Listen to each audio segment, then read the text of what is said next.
Pwede rin magkaroon to ng chilling effect dahil ngayon na meron na tayong undeclared martial law.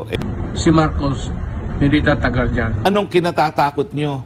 Hawak nyo ang lahat ng kapangyarihan ng gobyerno. Kababayan, tinawag ni Atty. Harry Roque na silent martial law ng umano ang nangyayari ngayon sa ating bansa.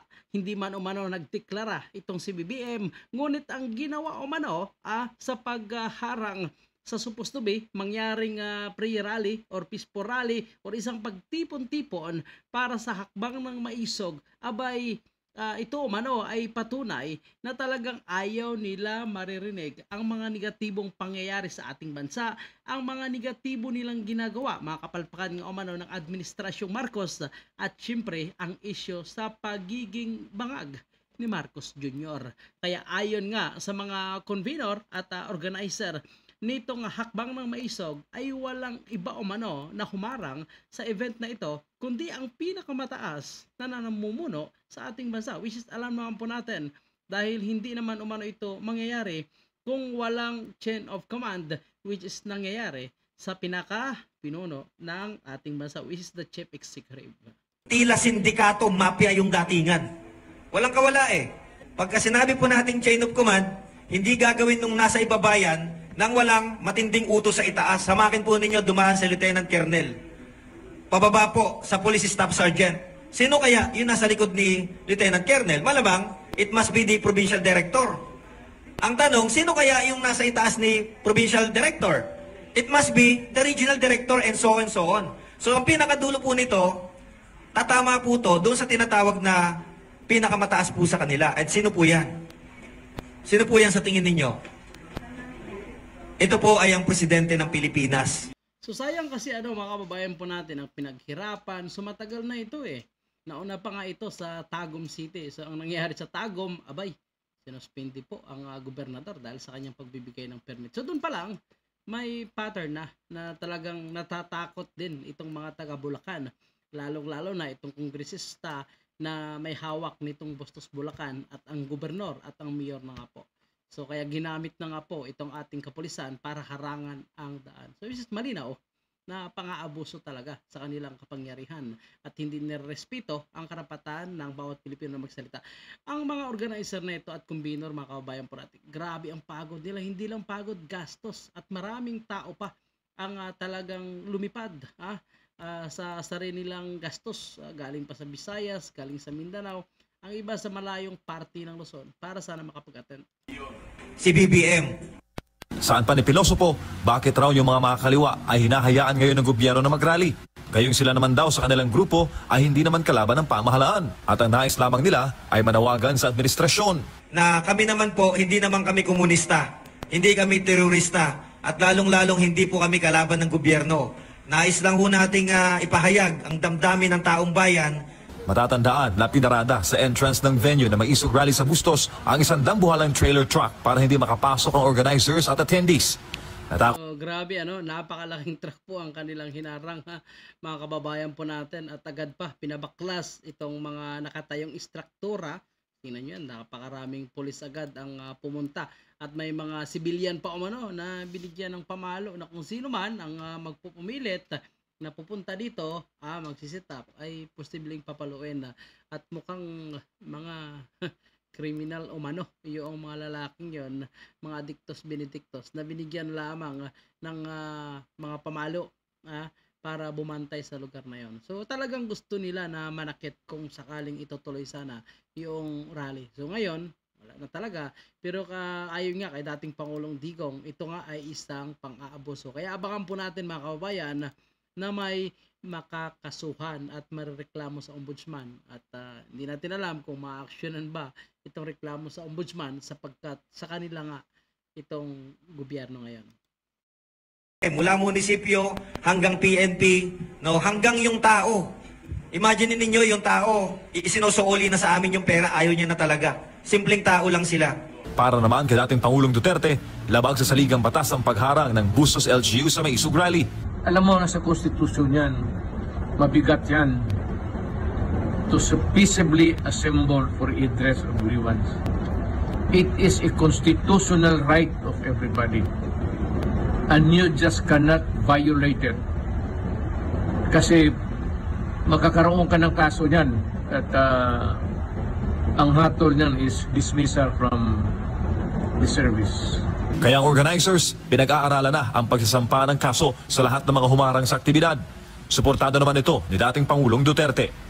Ako, dumaang presidente. Hindi ko ginawa yan sa buhay ko. Nung mayor ako, hindi ko ginawa yan sa buhay ko. Huwag kayo maghanap ng sakit ng ulo. Kasi pag napailan kayo ng kaso, si Marcos hindi tatagal dyan. Balang araw, bababa yan ang kaso ninyo. Sarili ninyong sakit ng ulo.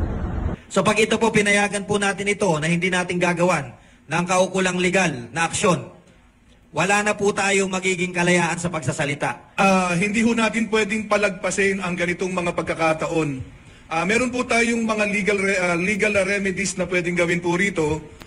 I-announce po namin sa inyo later on kung ano ang mga planong gagawin. Para sa Diyos So yan po ha, mga kababayan po natin. Talagang mukhang may makakasuhan nga sa nangyaring pagpigil nitong sana ay simpleng pagtipon-tipon lamang at pagbibigay ng impormasyon sa ating mga kababayan kung ano na nga ba ang takbo ng gobyerno ngayon sa ating bansa at itong plano nilang tiyatsa at syempre itong pamumuno umano ng ating Pangulo na mukhang ibabala tayo sa gera, mga kababayan. Po yan, pag merong kalayaan na sinupil, dapat parusahan ang mga nanupil. At kung tayo po ipapayag na tuluyan ng yurakan ng ating karapatan, mawawala na po ng saysay ang mga karapatan dahil talaga naman pong ang gobyerno. Kaya nga po nagkaroon tayo ng garantiya na hindi susupilin ng gobyerno ang karapatan dahil ang natural tendency ng gobyerno ay supilin yung mga ganyang karapatan. Ano bang kinatatakot ng Malacanang? Sabihin na natin may 50,000 na pupunta doon sa rally. Anong kinatatakot nyo? Hawak nyo ang lahat ng kapangyarihan ng gobyerno. Bakit nyo katatakutan ang boses ng 50,000 na katao na yun nga po ang problema? Maliit nga po yung venue. So mga 50,000 ang kakaya dyan. Sinupil nyo pa. Mabuti sana kung Luneta Grandstand yan at darating po kami sa punto na milyon na po magmamarcha at pag nangyari po yun na milyon-milyon na magtipon, baka hindi na po mapigil ang pagmarcha sa Malacanang. So wag nyo na po antayin yon dahil habang sinusupil yung karapatan, ito po ay parang pressure cooker na talagang patuloy ang pag-init, patuloy ang paggulo ng galing ng taong bayan at kapag hindi po yan hinayaang ilabas at walang pagkakataon na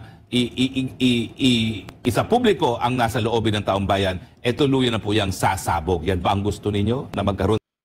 Makakaliwa, mga kababayan po natin, patuloy naman sila na nakapagmarcha nga At matindi pa sa kanila kasi may mga sinusunog pa silang parang mga replika, may mga sigaw pa sila, matindi pa nga ang kanilang sinisigaw Ito, napaka-peaceful po. Pagkatapos magsalita, linis lahat, hindi iniiwanan na may dumi. Sa ibang mga ralista, naku po ang kalat at napaka-simple po ito. Palagay ko natakot lang po sila talaga, lalong-lalo na dito kay dating Pangulong Digong.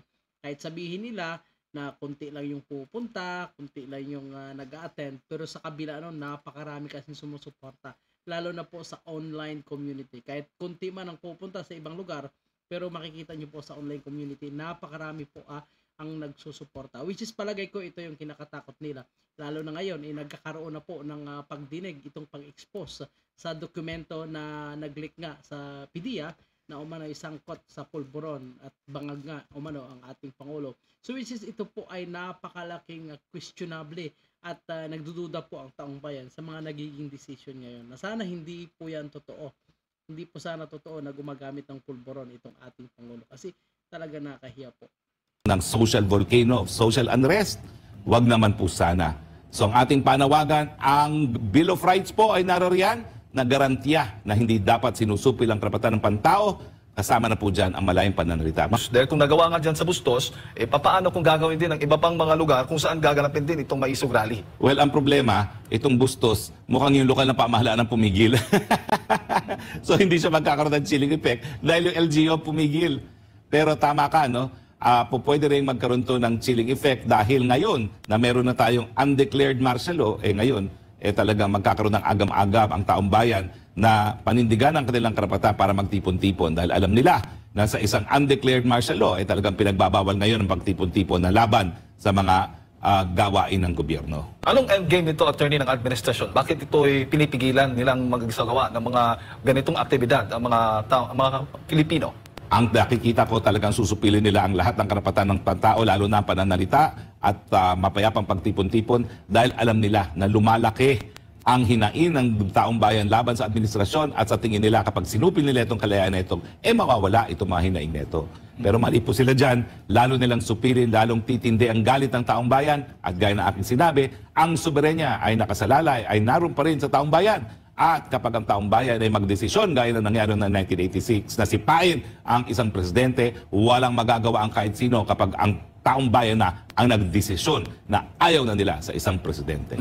So yan po, sana ay hindi mangyari naman mga kababayan po natin. Kasi kagaya ng panawagan po ni dating Pangulong Digong, ayaw niya po ng karahasan. Gusto niya po yung peaceful lamang na makapagpahayag ng saloobin, maibigay ang tamang impormasyon sa ating mga kababayan. At least alam po nila na mali po ang kanilang gusto, mali po ang kanilang plano at hindi na po nila itutuloy at mananatili po tayo doon sa ating naunang konstitusyon at pwede naman o if economic, wag lang ipasok itong talagang term extension na pilit na kinokontra ni dating Pangulong Digong.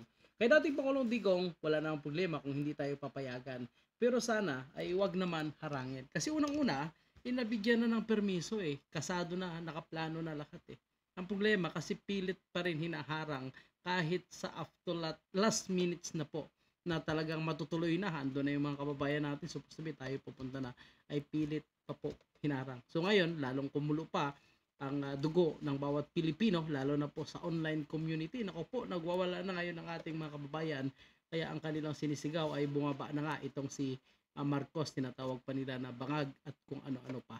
So minsan, hindi natin maiwasan na sobrang galit na nagpapahayag yung ating mga kababayan sa online community. At sana ay hindi humantong sa marahas na pangyayari o yung sa pilitan na pagpapatalsik sa ating Pangulo kasi hindi maganda po yan para na naman sa ating istorya na kung maulit na naman nangyayari sa kanyang ama. So sana hindi totoo itong sinasabi ni Atty. Harry Roque na mukhang nagkakaroon na ng tahimik na martial law. Sana hindi po totoo. Sana lang po. Maraming salamat at yan po yung ating panibago.